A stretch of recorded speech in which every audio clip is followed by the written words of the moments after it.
guys, we'll be talking about direct payments. So, Betty. Here's my helper, Charlie. He's going to help and listen to me talk about direct payments. I don't know why, he just fancies being here. So, direct payments come in two different forms. This is not an ASMR video. Okay, stop sucking on the lolly. No. Right. Today, I'm going to talk to you about direct payments because I've heard about a lot of families not knowing what they are. Direct payments come in two different types. You've got education direct payments, which come from the 0 to 25 team. I'm going to go now, so I'm just going to be in the front room. Bye. And see you in the next video. And you've got social care direct payments. Now, social care direct payments can be used to reduce a child's sort of isolation and improve their access to the community, to independence, to life skills.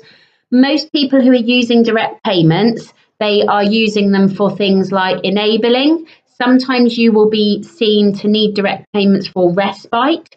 So if you have a child who has a special educational need or disability, and you feel like you need some extra support and input, then direct payments are worth applying for. Now, in local authorities, the way that you apply for direct payments is you fill out a referral form, and in Devon it's called a RAS form, so Resource Allocation Service.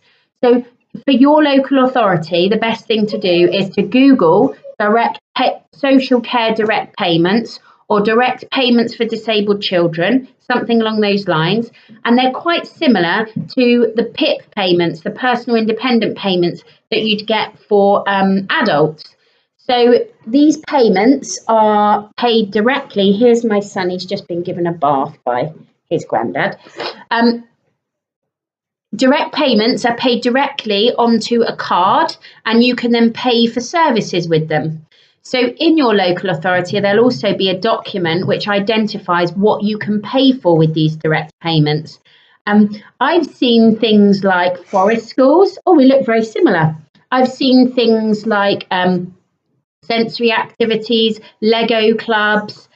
You can pay for enabling. I'm a respite carer, so I have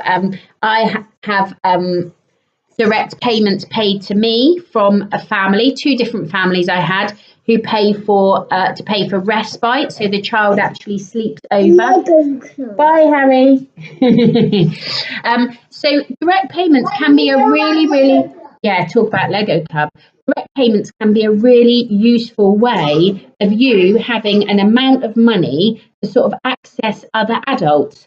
Now, in Devon, there's if you look at the details about direct payments, you can actually pay any adult who doesn't live in your household to be the enabler. There are things you can't pay for, and your local authority will have a list. I know some local authorities, they'll say this parent needs enabling, support for their child, and they will allocate you enabling service. If you had a child with quite complex needs in Devon, so a mixture of different needs that required a really highly trained adult, then you might find that the social worker that's allocated to you identifies a specific service, but otherwise it's quite flexible what you can use them for. The important thing to remember is that if you have direct payments through a social care team, you are not a child in need, you're not under social services, you're not under any kind of investigation. This is a support function. He started at CrossFit. This is a support function to help you and your family to encourage independence. And I suppose you maybe could even pay for things like CrossFit. Now, if you want any more information on direct payments, just drop me. That's really great. If you want any more information on direct payments, just get in touch. Bye.